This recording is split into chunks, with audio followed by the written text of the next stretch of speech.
Indo Canadian wrapper, singer और Punjabi music की दुनिया में famous record producer AP Dhillon से जुड़ी एक बड़ी खबर सामने आ रही है।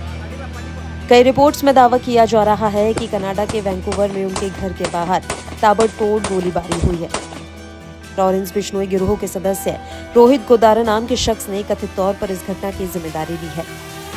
फिलहाल पुलिस और सुरक्षा एजेंसियों ने जांच शुरू कर दी है। इस घटना से जुड़ा एक वीडियो सोशल मीडिया पर वायरल हो रहा है।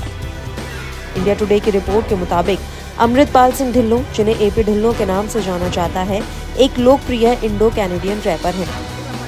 यह हमला एपी ढिल्लों के सलमान खान के साथ म्यूजिक वीडियो ओल्ड मनी जारी करने के कुछ सप्ताह बाद हुआ।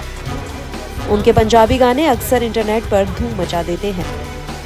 सोशल मीडिया पर प्रसारित धमकी भरे मैसेज में दावा किया गया है कि 1 सितंबर की रात को गिरोह ने कनाडा में 2 जगहों पर गोलीबारी की योजना बनाई थी, एक विक्टोरिया द्वीप पर और दूसरा वुडब्रिज टोरंटो में।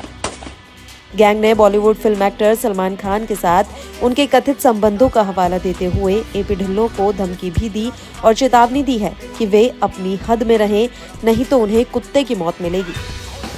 लॉरेंस बिश्नोई और रोहित गोदारा गैंग की तरफ से हमले की जिम्मेदारी लेते हुए एक पोस्ट किया गया है, जिसमें सलमान खान का भी जिक्र है। उनसे नजदीकियों के कारण ही गोलीबारी की गई है।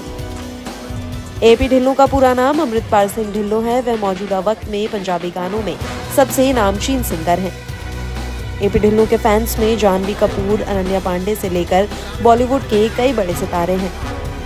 हाल ही में उन्होंने सलमान खान और संजय दत्त के साथ गाना ओल्ड मनी भी रिलीज किया था। इंडो कैनेडियन रैपर और सिंगर एपी ढिल्लों के अब तक 5 सोलो सॉन्ग्स यूके एशियन और पंजाबी चार्ट में टॉप पर रहे हैं, जबकि मजहल और ब्राउन मुंडे को बिलबोर्ड चार्ट में टॉप पर जगह मिली। इस बीच कनाडाई एजेंसियां इस पोस्ट की प्रामाणिकता और गोलीबारी से जुड़े तथ्यों की जांच कर रही है। हालांकि पुलिस की ओर से कोई आधिकारिक बयान जारी नहीं किया गया है। इससे पहले पंजाबी फिल्म स्टार गिप्पी ग्रेवाल और पंजाबी सिंगर करण औजला के घर पर भी फायरिंग हो चुकी है। दोनों घटनाओं का आरोप गैंगस्टर गोल्डी बराड़ पर है। ये दोनों घटनाएं कनाडा में हुई।